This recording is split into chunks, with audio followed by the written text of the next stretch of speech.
Welcome to Coding with Doc at GCSE. Now, what I'm going to do is do a short series where we're going through questions from this book. So these are the answers to questions that are in this book. Now, this book, if you've not already got it, you need to get hold of it. This is an excellent little workbook that works through both the sort of questions you might face in paper one, in the theory paper, but more critically, and this is what this series is going to focus on, the questions you might focus on paper two, which is the programming paper. If you're not sure on doing the questions, that's also a useful book, and that one goes through the theory knowledge that you need to have for the course. Yeah? So that one's called the revision guide, this one's called the workbook.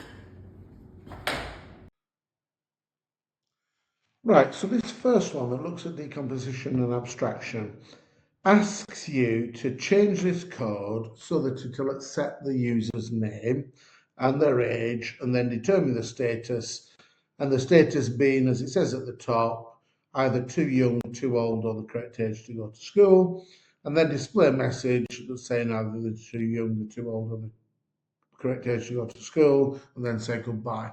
So they've told us at the beginning we've got a variable called the name, and we've got a variable called the age. And then we need to get the inputs. So to get the inputs, we want it to go the name equals input. Yeah, so that you can type in person's name. And then in the brackets, you always put the question on an input. So you put in enter your name or whatever you want to put it, and that's going to get their name.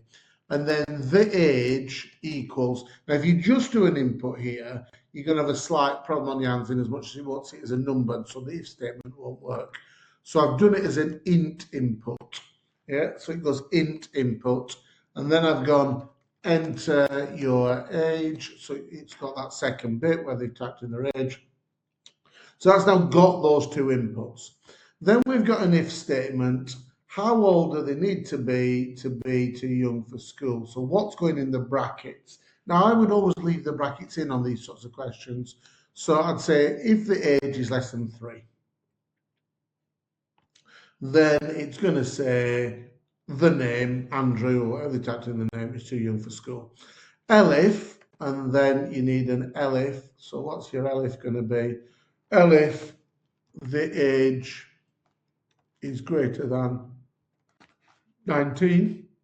It's going to say then they're too old to go to school, and then it's going to say they can go to school. We don't want it doing that for people that are too old. We want that on an else, so it works for just the others that are there.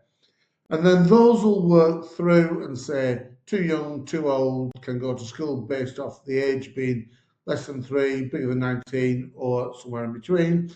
And then we want to print an exit message, and the question quite explicitly says display a goodbye message on exit. So to do that, I just go print, which is what puts something as a message on the screen, and I'm not going to over elaborate. They've sent a goodbye message. I'm just going to say goodbye.